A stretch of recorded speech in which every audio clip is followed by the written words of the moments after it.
سڵاوتان لێبێت خۆشحاڵم لە ئاڵلقەی بەرنامەی ژیرفانی خەڵک لە گەڵتانم بۆ پێشکەشکردنی لە ئاڵلقەیەم جاری بەرنامەکەمانە گفتوگۆکەین سەبارەت بە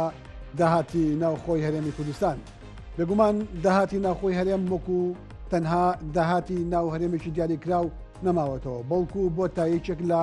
سەرچاوەکانی کێشە و ئاڵنگاری لەگەڵ حکوومەتی ناوەند یا لەگەڵ حکوومەتی عێراقدا. لە دوای برادەکەی دادگای فدراڵیەوە کە هەرێمی کوردستانی پابند کردووە بە تەسلیمکردنی داهاتی ناوخۆ، لەو کاتەوە بە بەردەوامی داهاتی ناوخۆ مای مشتومڕە و بەغدا بەردەوام هەرێم تۆمەتبار دەکات بە تەسلیم نەکردنی داهاتی ناوخۆ و هەرێمیش بەغدا تۆمەتبار دەکات بە ڕادەست نەکردنی پشتی هەرێمی کوردستان لە بوجا و لەم نێوەندەدا ئەوەی کە قوربانیە موچەخۆران فەرمانبەرانە خەڵکی هەرێمی کوردستانە. ئێمە پرسین ئایا بەکردەوە و بەڕاستی هەرێمی کوردستان پابند نەبووە بە تەسلیمکردنی داهاتی ناوخۆ بە بەغداد؟ ئایا هەرێمی کوردستان لە ڕووی کۆکردنەوەی داهات و ڕاگەاندنی زانیاریەکانەوە شەفافە یارلانی کەمی شەفافەتی لەم پرسەدا بەدەست بەدی هێناوە یاننا؟ لەسەر ئەم بابەتە و گەلێک پرسی دیکەی پەیوەست بەمە میوانداری بەڕێز کاک عەلی حەمەد ساڵح سەرۆکی ڕەوتی هەڵوێستم کردووە لە شاری هەولێرەوە لەگەڵمایە. کاک عەلی زۆر بەخێر بێت و سڵاوت لەبێ.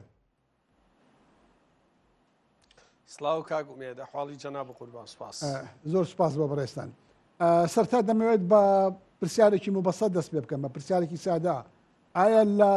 لەو جەدەلەی کە بەردەوام لە بینی بەغدا و هەرێمی کوردستانە هەیە، لایەنی عێراقی هەرێم تۆمەتبارەکە بەوەی کە ئەو بڕێی کە محکەمەی اتحادی دەستی شانی کردووە لە سەدا 50 ڕادەستی بەغدا بکە، هەرێم بەردەوام خۆی لێدزێتەوە و تەسلیمی نەکردو و لە بەرامبەریشە هەرێم وەڵامی پێچەوانەی بۆ بەغدا هەیە کە بەردەوام باسێوا کات ئەو هۆکارانەوە کاری سیاسین و دافعی سیاسی لە پێش نەدانی پشکی هەرێمەوە بە تایبەت موچە. پەسەنگاردنی تۆ لەم بارەوە چییە؟ بەڕاستی هەرێم داهاتی ناوخۆ ڕادەست ناکە؟ سپاس بۆ جەنابەت، سپاس بۆ بینەران بەناوی خۆی گەورە. دیارە پرسی داهاتی ناوخۆ کاکومێت هەم بۆ عێراق ئاڵۆزە هەم بۆ ناوخۆی کوردستانیش ئاڵۆزە. چونکە جارێ سەرتا گەندەڵی زۆر گەورە لە هەر لە کۆکردنەوەی داهات لێرەوە دەست پێکا. بۆ نمونە کاتێک کە تۆ بەشێکی زۆری کاڵاکانی وڵاتەکەت، یعنی من یەک نمونەی بەسیتت بۆێنم، یەک نمونەی زۆر بەسیت، جەنابەت کەسێکی زۆر ئاگاداری. یەکێک لە گەورەترین سەرچاوەکانی داهات لە وڵاتان مەشروب و جگەرەیە، چ لە ناوخۆ چ لە گەماریگەکان، یا باجە یا گومرگە.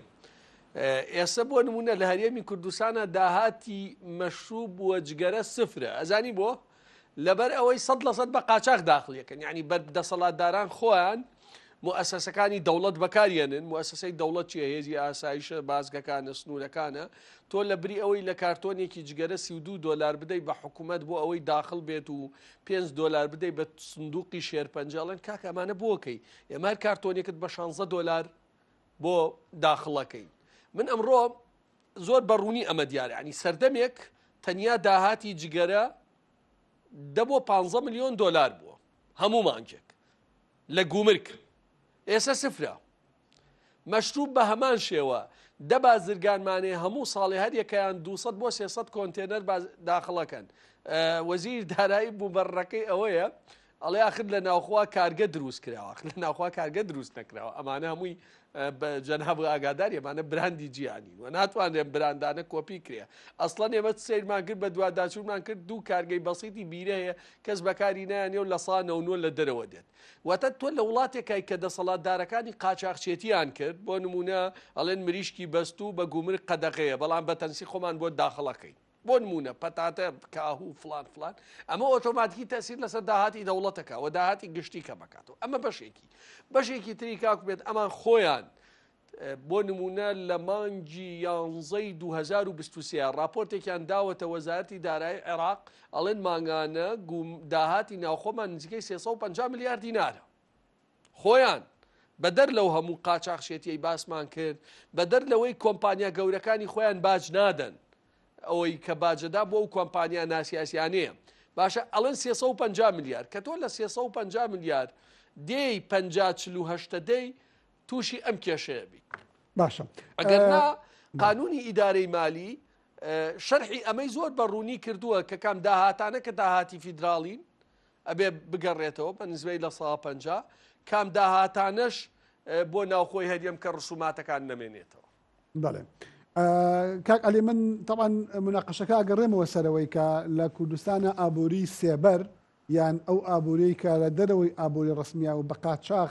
ئەکرێ ئەوەی کە جەنابەت ئاماژەت پێکرد لە خاڵە سنووریەکانەوە لە نەوتەوە لە زۆر پرسی دیکەوە بەس من بەر لەوەی بڕۆمە سەرەوە ئەمەوێ پرسیار لەسەرەوە بکەم کە پشکی هەرێمی کوردستان لە بەغدا بۆ نمونە لە 2024 زیاتر لە 20 تریلیۆن دیناری عێراقی بووە لە 2025 بە هەمان شێوە ئەگەر وەکو خۆی پابند بێ بە تەسلیمکردنی داهاتی ناوخۆ لە هەرێمی کوردستان ئەتوانێت حسێکی گەورە لەوە بەدەستبێنێ ساڵی پار 2024 تەنها 12 تریلیۆنی هاتۆ بۆ موچە و 8 تریلیۆنی لە کیس چووە ئەم ساڵیش بە هەمان شێوە یعنی چ عقلانیتێک لەمایە بۆ ئەمە ئەکرێ نهێنی پشت ئەم شتە چییە داهاتی ناوخۆ تەسلیم ناکە لەو سەرۆ لە پشکی موچە هەرێمی کوردستان 8 تریلیۆنی لە کیسە چێ ئەگەر ئەو 8 تریلیۆنەی بۆ بێ هەم ژێرخانی پێ بژێتەوە هەم ئیسtisماری پێکرێ و حتا بەشی قاچەقچێتی وشتی خۆشانی تیاابێ گەندەڵیشی تیاابێ کاکومێت بەدەر لە داهاتی ناوخۆکە کە باسمان کرەوە ساڵانەمان خۆیان تویان نزیکەی 4 تریلیۆنە بەڵام بە پێی راپۆرتی عێراق ئەمان تۆمەتبارەکە بەوەی ئەڵێ لە سا 3 داهاتەکەت نردووە ئەمان لە نەوتە حکاتەکە لە نەوتەوە دەست پێەکە ئەمان پیانوە بۆ عێراق هەمومانیە هەر موچەی کوردستانە نێرێ خۆشیان 300,000 بەرمیل نەوتیان بەدەسەوە مێنێت من راپۆرتی هاوبەشی هەردوو ڕقابەی مالیم لایە ینی راپۆرتی هاوبەشی هەردوو ڕقابەی مالیم لایە کە لە 3 مانگا لە هەریەم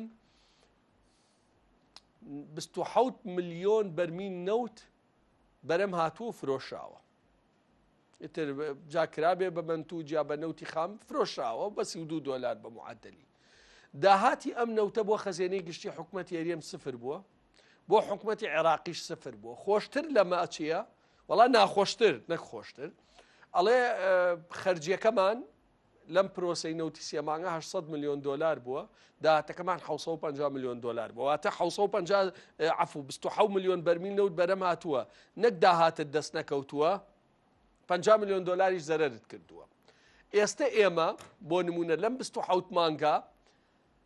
هیچ بڕەداهاتێکی نەوت هیچ یعنی کە ئەڵێم هیچ بە مطلقی ئەڵێم هیچ یعنی بە مطلقی هیچ نەگەڕاوەتەوە بۆ خەزێنەی گشتی بەڵام ئەڵێ قەرزی حکومەت بۆ کۆمپانیاکانی نەوت 29 ملیار و 250 ملیۆن دلارە واتە تۆ لە نەوت ئێستا پارەت دەست ناکەوێت قەرزاری شەبیت چەند ئاماژەیەکی ئەمە ئاماژەیەکی زۆر مەترسیدارە بەداخەوە ئەم دۆسیەی کە من قسەی لەسەرەکەم لام سەیرە زۆر بە ئاسانی عەبرە بێت یعنی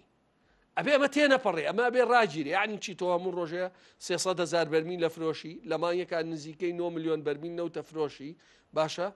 لە 2 ساڵ و 3 مانگا 249 ملیۆن بەرمیل نەوتت فرۆشتووە داهات سفرە و 9 ملیار و 250 ملیۆن دلاریش قەرزە بێزەحمەت تۆ خەریکی چیت ئەمە هیچ پێناسەیەکی نە اقتصادی گرێتەوە نە ئیدارەی گرێتەوە نە حکومڕانی ئەمە نازانی ناوبنێکی بەداخەوە ئەمە بە ئاسانیش بەسەر حزب و حکومڕان و دار و بەردا تێپەڕە بێ و ئەسڵەن ئەبێ ئەمە بێتە باسی ڕۆژ کەچی کەس قسەی لەسەر ناکات بە دڵنیایی ئەو پرسیارێکی زۆر دروستە من هەر ئەو پرسیارە لە خۆتەکەمەوە چی لە پشت ئەم نهێنیەوەیە ئەگەر تۆ زانیارێکت لایە پێم خۆشە پێمان بڵێ بێگومان ئەمە بوو کاک ئومێت ئەمە هۆکاری ڕێک نەکەوتنەکە بوو ئەمان پێیان وا بوو هەموو مانگە پارەکە دێت باشە داهاتی ناوخۆشیان لەبەردەسایە بەشێکی بۆ خەرجی دەوائیر و بۆ ئەوانە ئەم نەوتە بزنسێکی زۆر گەورەیە دوو حزبی دەسەڵاتدار کاڵێم دوو حزبی دەسەڵاتدار زۆرینەکە لای پارتیە لەبەرەوەی نزیکەی 93% بەرهەمی نەوت لە سنووری پارتیایە مانگانە ئەم نەوتش کە فرۆشێت 4 کۆمپانیایە ئەدێتە 4 کۆمپانیا ئەوان ینی 4 کۆمپانیا و 2 پاڵاوگە لەگەڵ ئەو پارانی کە وەکو سەرانە لە بازگەکان وەرەگیرێت هەر تەنکەرێکە چێتە لە بازگەکان هەر تەنکەرێک بچێتە سنووری یەکێتیە بێ $500 بدا بە یەکێتی نەک حکوومەت هەر تەنکەرێک لە سنووری یەکێتیەوە بێتە پارتیە بێ $500 بدا بە پارتی یا بەرپرسی پارتی نەک حکوومەت هەر تەنکەرێک بچێتە ئێران یا تورکیا بە ناوی مەنەفێستەوە من تۆزای مەنەفێستە وەرەقەیەکە یانی ئەبێ $1400 بدات هەر ئەمەی کە لە بازگەکە و خاڵە سنووریەکان دەستیانەکەوێت لە شەو ڕۆژەکە نزگەی 2 میلیۆن دلار بووە. بە تێکڕا ئەمان مانگانە بەم دوو حزب و چەند کۆمپانیا و دەسەڵاتدارەوە 250 میلیۆن دلاریان دەست کەوتووە. خەڵک سفر قەرزار بووی هیچ نەداوە بە عێراق. ئەمان تەرکیزیان لەسەر ئەوەیە ئەمە بەردەوام بووایە موچەکەش بەهاتایە. چونکە جیاوازیەکەی ئەمان لەگەڵ عێراق ئەگەر کاتب هەبێ بۆ باسکەم زۆرە لەسەر ڕێکەوتن لەسەر نەوت و زۆرەکە یعنی ڕێکەوتنەکە لە ئەستەمە چێ بۆ نمونە هەر لەو راپۆرتەی ڕقابەی مالیە باس کراوەڵێ لە 3 مانگا 175 میلیۆن دلار دراوە بە کرێی بۆری. باشە کە نەوتیش بە بۆری نەڕۆشتووە. بەسەرهاتی نەوت زۆر دوور و درێژە. یعنی نەوت بە بۆری نەڕۆشتووە 175 میلیۆن بەرمیلت داوە کەواتە لە ساڵێکە نزیکەی ملیارێ دلار دەی بە کرێی بۆری لە 2 ساڵە. لە کاتێکا تێچووی بۆریەکە خۆی چەندێکە 500 میلیۆن دلارە. تۆ ڕۆشتی لە 2017دا لە 160 بۆریەکەت فرۆشت بە ڕووسنەفت بە ملیارێک و 700 میلیۆن دلار تر بۆ خۆت تۆ هەتا نەوت بڕۆیان نەڕوا بێ پارە بدەی بە بۆری نەوت. یعنی لەو لاوە ئەبێ بە بەرەبهێنان ئەمان سەرتا ڕاستە 16 یا دواتر مناقەشەی وەکراگەر بکرێ بە 8 تەمۆحیانەوەی دوای دوومانکە بێتەوە بە 25 و لەو لاوەش $10 بدەیت و ئەڵێن ئەبێ هەموو مانگێکیش 120 میلیۆن دلار بدەین ئێمە بە شەریکات چکە نەوتەکەمان فرۆشتووە بەیع المسبق. واتە چۆن بەیع المسبق بۆ نمونە لە 2020 19 پارەی نەوتیان وەرگرتووە وتیانە 25 دەینێ 24 دەینێ 27 دەینێ نەوتەکە نەدراوە. ئێستا بێ هەمومانگی 120 میلیۆن دلاری ئەمە بدەین 9 میلیارد دلارەکەشم بۆ باس کردید. عێراق ناچێتە ژێرباری ئەمە. لە سەروی ئەوە ئەمان ئەڵێن ئینتاجی ئێمە 300,000 بەرمیلە. ئەم 300,000 ئەبێت تۆ کۆی پارەی تێچووەکە بدەیت بەڵام 115,000 لە بەردەمی حکوومەتی هەرێما بمێنێتەوە خۆمان مامەڵی پێوە بکەین. بۆچی دەخۆت ئەڵێ بۆ ئستێلاکی ناوخۆی و داعمی مەحەلی. ئەی خێرە ئێستا تۆ هەر 300,000ەکەت لایە و داعمی مەحەلی پێ ناکەی. یعنی من پێم وانییە لە نەوتا بە ئاسانی بەڕاستی بگەن بە نەتیجە. کاک عەلی حکوومەتی عێراقیش لە پرسی نەوتا تاوانبارە لەو مەسەلەیە یان ئەمەوە لەو تۆ بپرسم یعنی هەز بەم تاوانباریە ناکەی وەفدێکی وەزارەتی دارایی عێراق هاتە باشماق هاتە ئەو خاڵە حدودیانەی کە نەوتی بتیایە بە قاچاق پێبرێ وەکو یارێکی زۆر ئاسان تانکارەکان لە منتیقەکانە شێڕانەوە و 2-3 ڕۆژ لەو منتیقەیە وەفدی دارایی عێراق ڕۆشت و بە بێدەنگی بابەتەکە تێپەڕی لە کاتێکە میدیای کوردی باسی کرد ڤیدۆی کرا هەموو شتەکان لە ناو پرسی گشتی خرانە ڕوو وەزارەتی دارایی عێراق لەسەرمە مووقفی جدیمان لێ نەبینی و بەیانات و زانیاری پێویستی نەخستە بەدەستێنەوە بڵێ ڕاستگۆنیە عێراق ڕاستگۆ نییە ئەسڵەن زۆربەی سیاسیەکانی عێراق لەگەڵ سیاسیەکانی هەرێما شتی هاوبەشیان هەیە جا لە حەقلی نەوتا بێ لە شارەکانی عێراق معمەلی چیمەنتۆ وێزگەی بەرەمێنانی کارەبا شتیوان نییە. عملیەکە زۆر ئاسانە هەر ئێستا من هەموو ڕۆژێ هەموو مانگێ تۆش هەموو کەسێت زانیە توانێ هەرێم چەندێ نەوتی بەرەمێنەوە ئەسڵەن شەریکەکان خۆیان ئەعلانیەکەن چەنی لەسەر سنگ بەرەمێنا چەنی لە گەرمیان بەرەمێنا چەنی لە هەولێر بەرەمێنا یەک دێن ئۆ چەنی بەرەمێنا جەنەڵ ئەنەرجی چەنێک هەمووی ئەعلانیەکە ئینتاچکووەکەی تۆی خۆ ئەبە چی لێ هاتیانی هەموو شێزانێت کە بەنزین لە بازاری هەولێر و سلێمانی و دووەکە توجاریە مەدعوم نییە وەکو عێراق بە 450 دیناروان نەخێر ئەزانن و ئەوانیش ڕازگۆنین و بەداخەوە یعنی ئەبێ ئەمە زۆر بەڕوونی هەموو سیاسەکانی کورد بیڵێ من تا سەر ئێسقان یەکێتی و پارتی بە 2 حزبی گەندەڵی زاڵمی نادادی ستەمکاری ئەوانەیە زانم بەڵام ئەوەی عێراقی شەیکا زوڵمێکی وازەحە لە بووچە خۆرانی هەرێمی کوردستان باشە تۆ کێشت خۆتەڵێ ئەمانە داهات تۆمەتباریانەکەی بەوەی بۆ نمونە پارەی نەوت دیار نییە واشە ئێخۆ پارەی نەوت بۆ موچەخۆرانی هەرێمی کوردستان خەرج نەکراوە تۆ بێ ئێستا سزای موچەخۆرانی کوردستان بی کام بەرپرس تاوانبارە بڕۆ ڕێکاری یاسایی بەرامبەر ئەو بەرپرسە بگرە بەر بۆ دێی سزای خەڵکی کوردستانە دەی یعنی ئەم سیاسەتە لە عێراق هەر پێشتری جوا بووە یعنی من لە تۆ پرسم ئێستا محافزی بەسرە ئەسعەد عیدانی ئەگەر ببێ بە هۆکار بۆ زەرەرگەیاندن بە اقتصادی عێراق بە نەوتەکەی بە بەندەر بە هەرکوێ دێن ئەسعەد عیدانی و محافظ ئەدرێ بە مەحکەمە یا ئەچی موچەی هەموو خەڵکی بەسرە ببڕی شتیوانیە ئەگەر ئێمە وڵاتی عێراقین ئەگەر عێراقیش نین ئەوە باسێکی تر یعنی من ناڵێم ئەمە ئەنفالە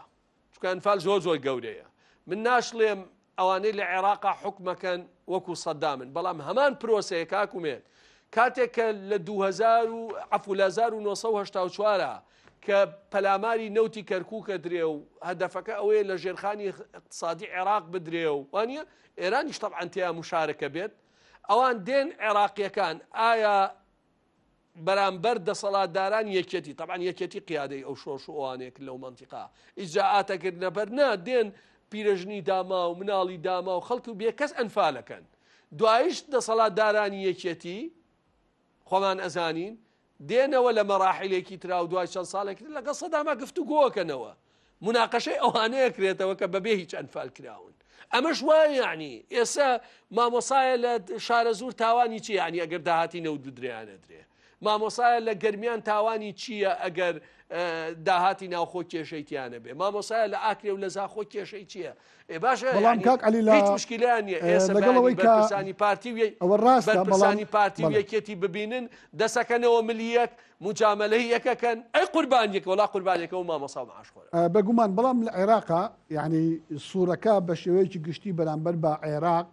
ئەو هەیە لەگەڵەوەی کە ئەو تێبینیانەی بەڕێزت ئەیڕێی زۆر کەس بە ڕاستی ئەزانێ بەڵام عێراق لانی کەم کۆمەڵێک مؤسساتی هەیە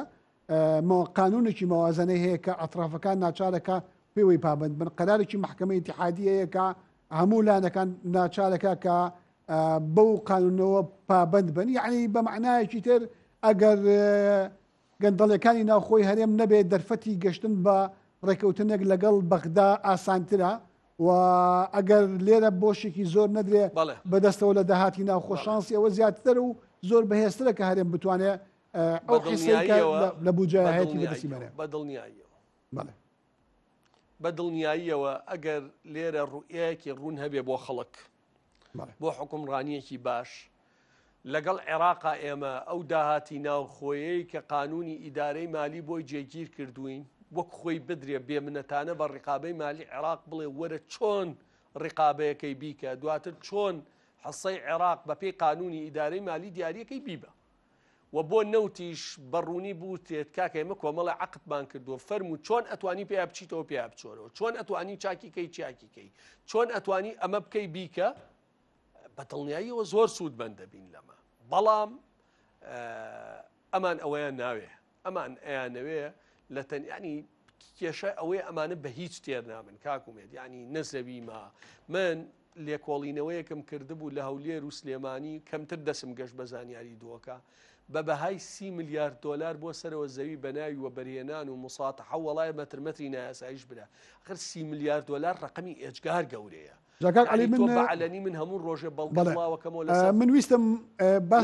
لەسەرەوە بکەم لەسەر قاچاقچێتی کەس قەزیە نیە لای یعنی ویستم پرسیار لەسەر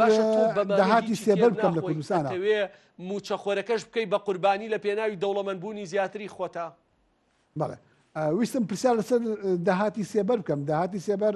لە کوردستانە سەرچاوەی جۆرا و جۆری هەیە یەکێک لە سەرچاوەکانی نەوتە یعنی معلومە ئەو نەوتە بە قاچاق ڕوە لە دوای ڕاگرتنی نەوت بە شێوەی فەرمی و بەبۆری ئەوەیە کە ئەیبینین لە حدودەکانەوە فۆرمێکی تری مەسلەی دابشکردنی زەویە بە طریقەی نامەشروع ئەو نووسینەی جەنابتم بینی لە لاپەڕەی تایبەتی خۆت لە فەیسبوک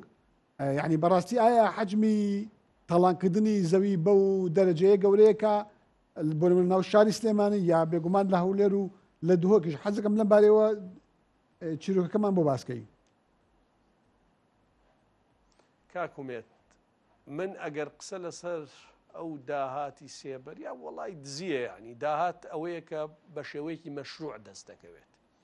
بکەم لەوانەیە بە 2 سەعات تەواو نەبم لە خاڵە سنووریەکانەوە دەست پێ بکەم کێکێتی و پارتی لە هەر مەرزێک جگە لە قاچاقی جگە لە گومرگ دە کۆمپانیاندانەوە بە ناوی پشکنین و فەحس و مەنەفێست و سەرە و کوالێتی و دەیان شتی تر پارە وەرەگرن کە بە ئەندازەی پارەی گومرگەکەیە باشە پاڵاوگە گەورەکانی نەوت وەرگرە حکومەت هیچ پاڵاوگەیەکی نییە چۆن دراچی درا بە کێ دراچی بەسەر هات چۆن ئەم نەوتە بە 30 دلار دەی بۆ نمونە بەلاناس و کار و چۆن لە بازاڕا بەگران بەنزین و سوتەمەنیەکە ئەفرۆشەوە لەم قسە زۆر زۆر دڵنیام هیچ پرۆژەیەک کە ئەڵێم هیچ بە مطلقی هیچ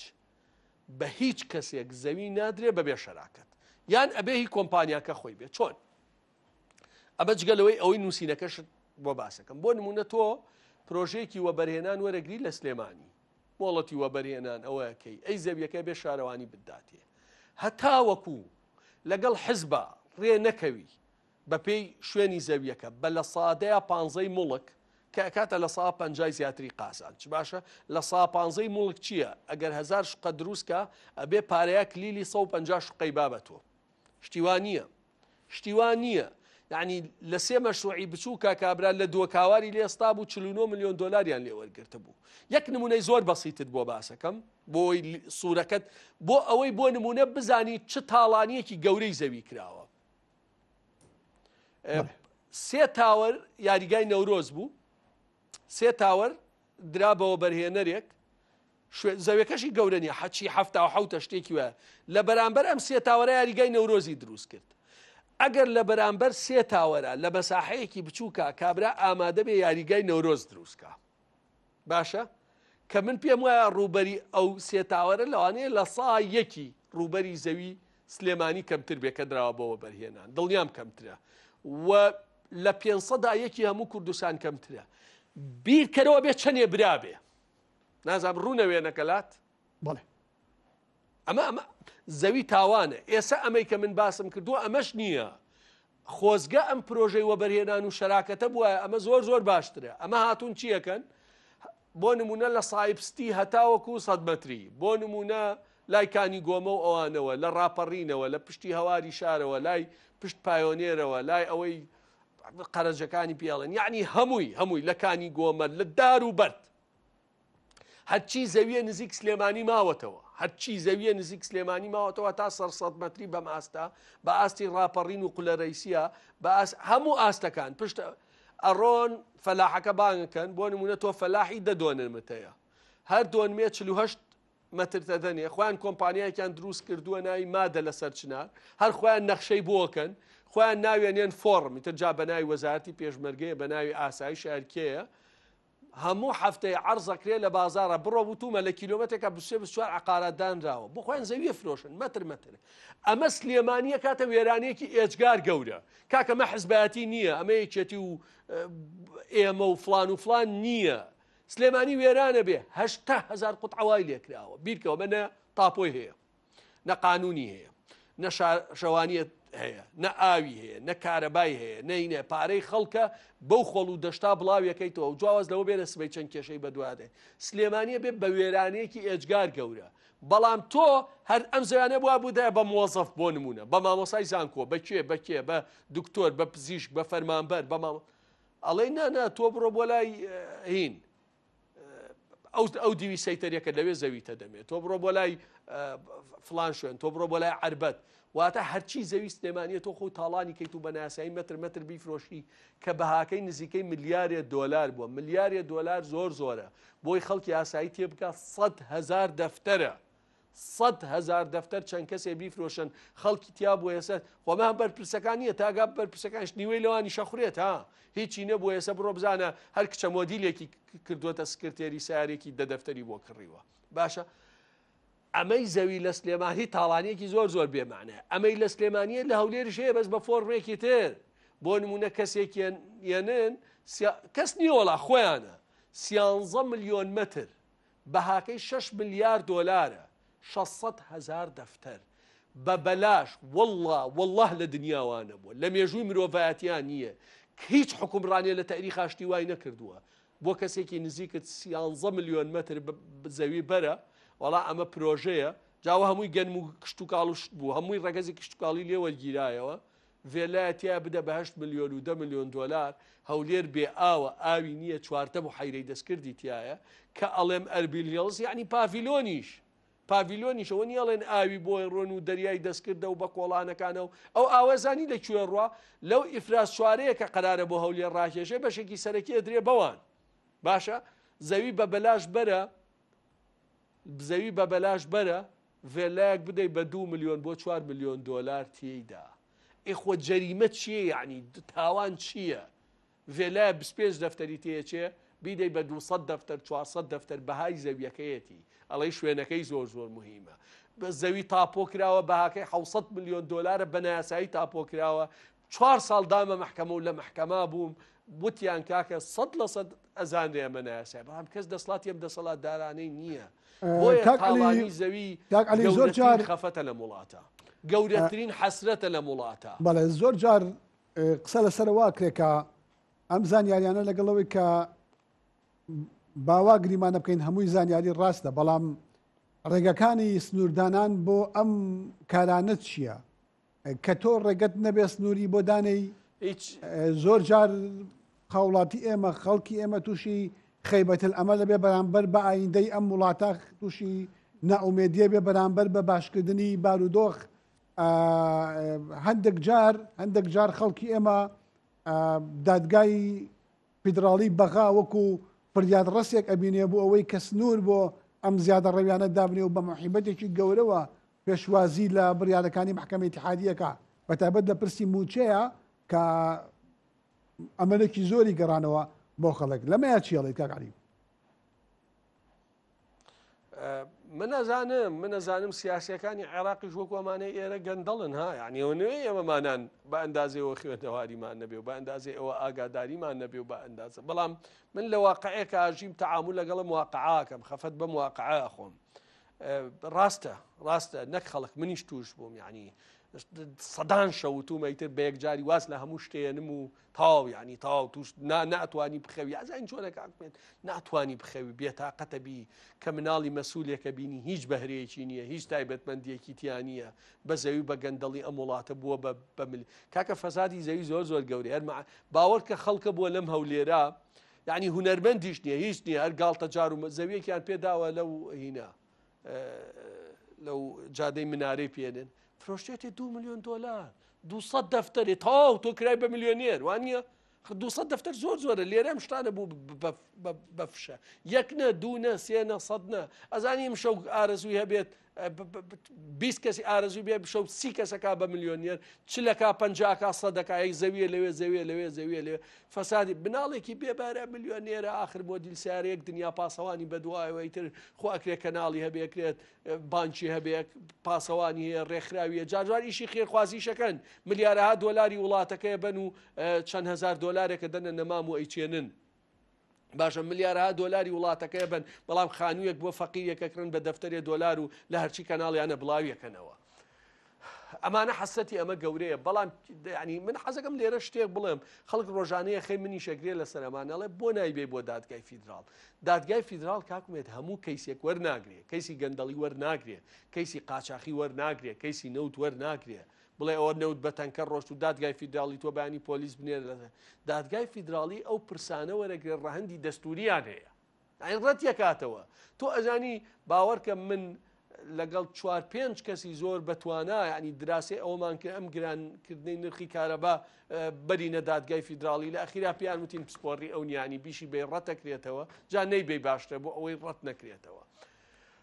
نازانی چی بکەی بەڵام ئەرکی ئەمە ئەوەیە لە مەرحەلا ینی ئیش لەسەر وشیاری بکەین تاوەکو گۆڕانکاری دروستە بێت چکە ینی دڵنیا بە ئەمە جێی خەفەتە ئەمە جێی داخە ینی 3-4 مانگی تر سەدان هەزار کەسی تر دیسانۆستنەوە دەنگ بە پارتی وێکێتیە دەن ئەستان خەڵکێکە ڕوا بە $100 بە $50 دەنگەی خۆی ئەفرۆشێتەوە $50 تدان تێ دەنگەت لێکرێتەوە بەو دەنگەی لە حکومت بەردەوام بێ بۆ ئەوەی $550 ترت لێ بدجێ ئەم وشیاریە دروست نەبووە کاکە دروست نەبووە چی بکەین دروست نەبووە ینی چی بکەین نەبێ ئیشی تیا بکەین بەڵکو نەتیجەی هەبێ کاک عەلی ئەم بارودۆخە لە ناوخۆی هەرێمی کوردستانە زۆر نەتائیجی کارەساتباری خستوێتەوە بۆ نمونە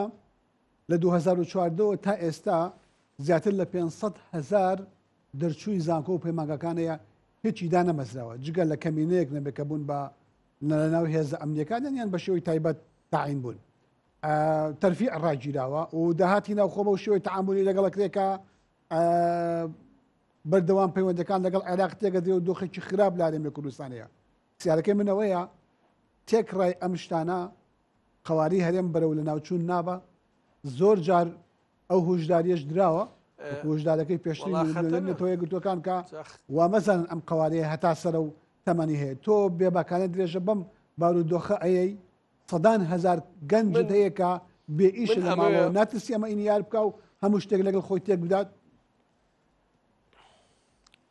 من ئەمەی تۆ ئەەکەمە فرسەت بۆ ئەوەی باشی شتێ بکەم کە زۆر گرنگە و من زۆر بیری لیەکەمەوە وەڵام نەکەوانە کاکەیسە پزیشکدا نامەزرێهانی تر خۆیتر لەوە زیاتر لەو جوودە گەورە زیاتر چییە بیکەی بۆی ببی بە پزیشکیانی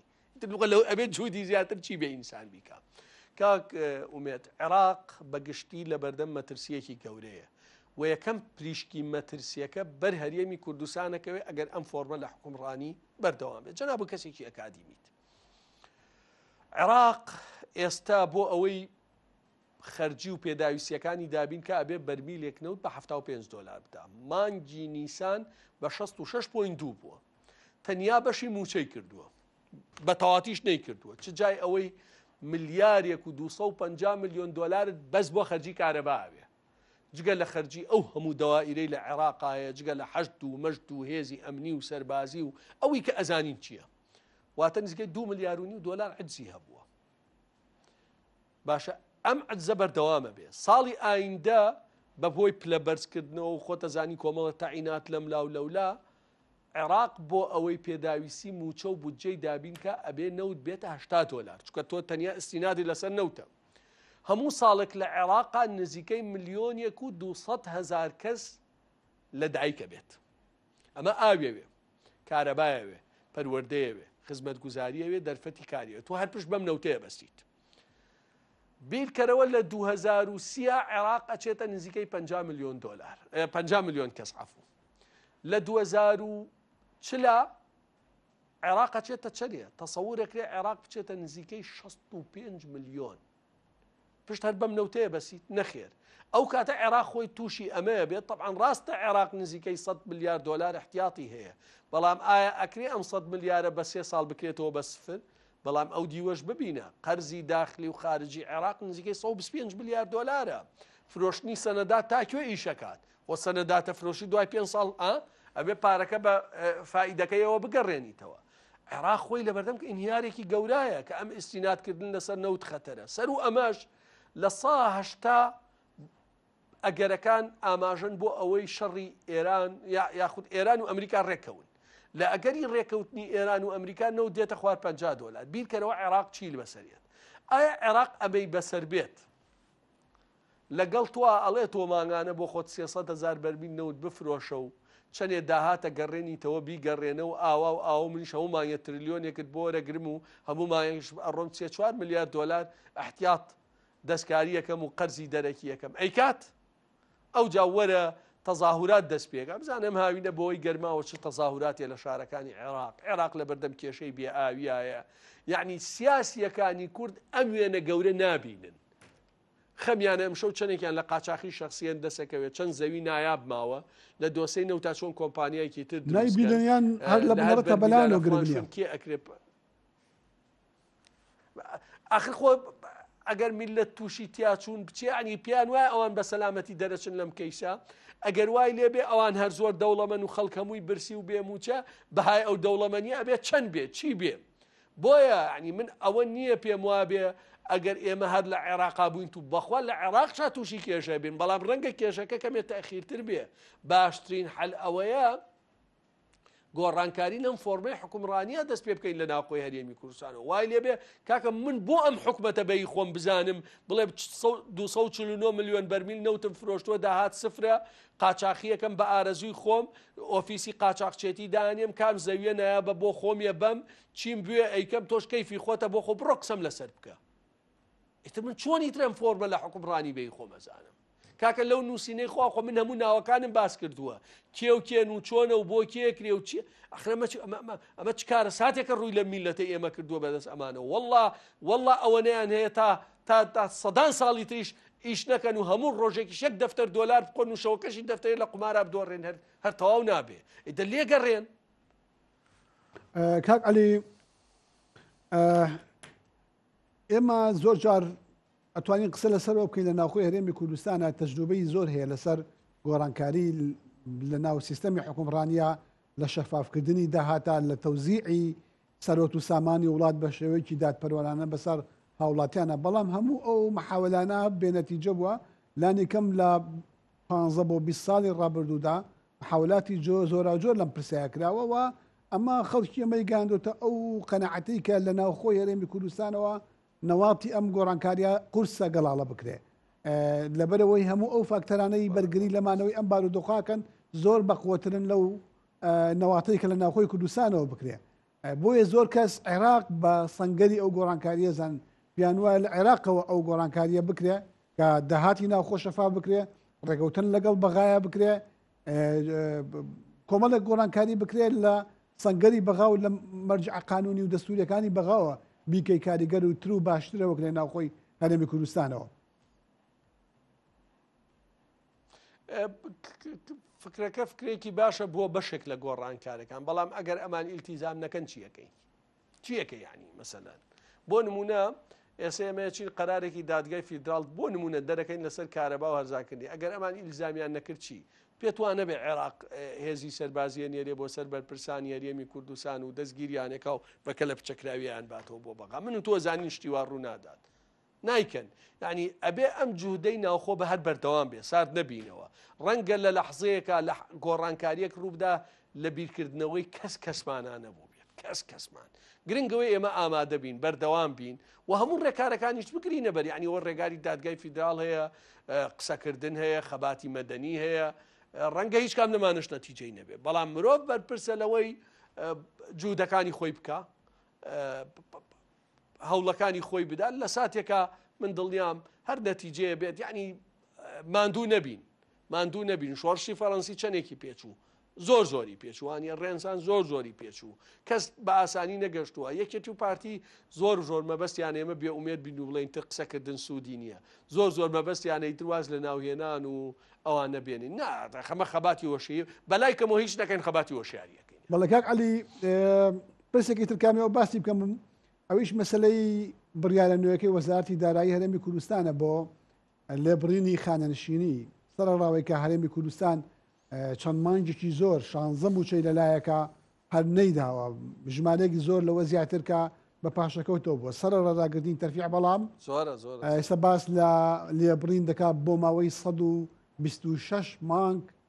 لێبڕینی موچە بە نسبەتی لە 100 و حەسەکردنی ئەم قەرزە لە ماوەی 3 ساڵا بدرێتەوە کە بەڕاستی ئەوە قەباری بارگرانەکە زۆرەکە لەسەر خەڵک بەڵێ ئەگەر ئەیانتوانی ئەسڵەن بۆ ناخەنە بەر پاشەکەوت یعنی تۆ قەرزاری منی نامدەیتەوە ئەی من بۆ قەرزاری تۆ بم بدەمەوە